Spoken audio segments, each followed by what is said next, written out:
All right, as we are reviewing and getting ready with our ratio tables, we want to do a little bit more practice. So I'm going to kind of talk you through the first couple to kind of give you some help if you're maybe having some trouble with ratio tables. The whole key is to start with the row where we know the beginning and the end. So our first one was $6 for 10 pounds. We want to know how many dollars is it going to be for 15 pounds. And if you remember from our lessons in class, there's more than one way to get here. But the key is we have to go from 10 to something, and then that new something to 15. So basically we need to change our 10 into something.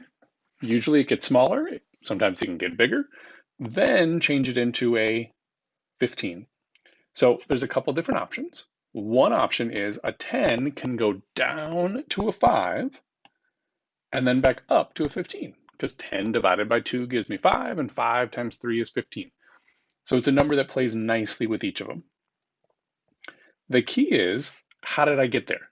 Well, to get from a 10 to a 5, I divide by 2. So I do the same thing up top. In this case, I'm going to divide by 2. 6 divided by 2 is 3. Then I do the same thing on to the next number. How did I get from that 5 to the 15? So think always multiplying or dividing. Well, to get from 5 to 15, I multiplied times 3. So I do the same thing on top. I'm going to multiply by 3. I'm always treating the top and the bottom the same, because remember, each of these pairs is an equivalent ratio, meaning each of these ratios are equal to each other. Remember, for fractions, like if we're simplifying or multiplying, we always want to treat them equally. Do the same thing to a numerator that we do to the denominator. That's how they stay equal to each other. So here, to get from 5 to 15, I multiply by 3. So I do the same thing here. 3 times 3 is 9. That's my missing number. All right, now I'm going to do the same problem, but I'm going to go in a different direction. So I'm going to go from 10 to 15, but this time I'm going to go up to 30 because a 10 can turn into a 30 and a 30 can turn into a 15. Well, same rules. How did I get from 10 to 30? Well, I multiplied times 3. So I do the same thing up top. I'm going to multiply times 3. 6 times 3 is 18. You're going to notice that I have a different middle row or middle column in this one than I did in the last one. Guess what? That's okay. Because watch, I'm still going to get to that same answer. Now I go from my 30 to my 15. Well, how does my 30 turn into a 15? Well, I would divide by 2. So do the same thing to my 18. I'm going to treat it equally. I divided by 2 down here, so do the same thing up there. 18 divided by 2 is 9. And lo and behold, I get the same answer of 9. So let's see another one. So again, always focus on where do I know the beginning and the end, and then how do I get there in between? So for this one, an 8 could turn into a 2, and then a 2 could turn into a 12. An 8 could turn into a 4. It could turn into a 24. Those are all different options that would work. You could even go up to a 48 if you wanted to. Okay. For me, I'm going to go with the 4. That just happened to be the first one that came to mind. But you're trying to think of, okay, what can an 8 turn into? I usually try to look for dividing because that tends to be what I find first. And that new number, can I multiply it times something to get to 12? So you're trying to find a number that plays nicely with both of them.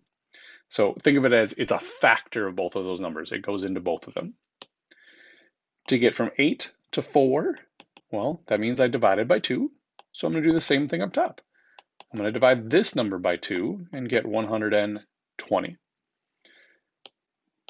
Again, my key is, how did I get from one number to the next? Well, how did I get from 4 to 12? Well, I multiplied times 3. So I'm going to do the same thing up top.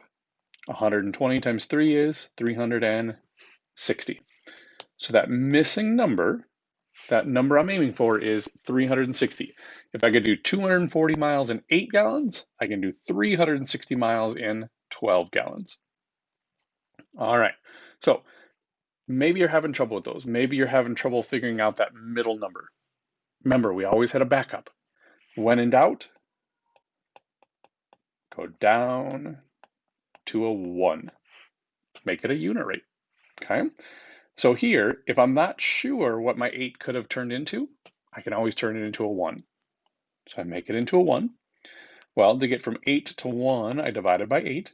Remember, I always divide by my denominator. So I'm going to do the same thing up top. I'm going to divide by 8. 240 divided by 8 is 30. Now, here's the great part about a unit rate. I can turn a unit rate into anything. A 1 turns into a 12 simply by multiplying by 12. So 1 times 12, or 30 times 12, because remember I got to treat them both equally. 30 times 12 is 360. So either way, I get that same answer. It's all about that number there. Can I figure out how to go from an 8 to something and then to a 12? Okay. So I'm going to switch my screens here just a little bit. And now I'm going to look at the activity from today.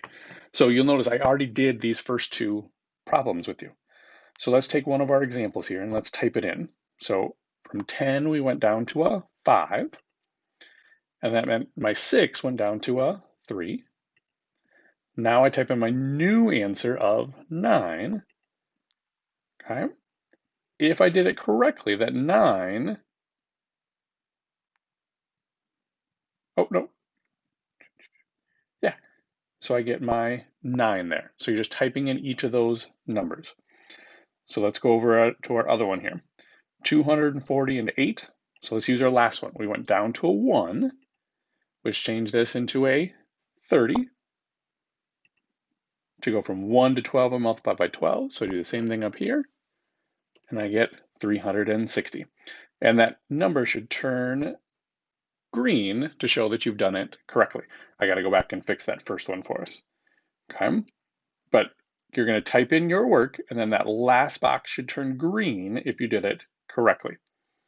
So let me pull my other screen back up here real quick. One last one for us. Gotta get myself in the right spot here. I'm going to give you one little hint. This is the fourth one on the page. This one's a little tricky because I'm dealing with 35 and 21. Well, here's something to ask yourself. Is there something that both of those numbers can be divided by? Well, 35 is really 5 times 7. 21 is 3 times 7. They both have that common factor of 7. So 7 is a good option for in between. Okay? Think about what can those two numbers both be divided by. That's a good number to go for in between.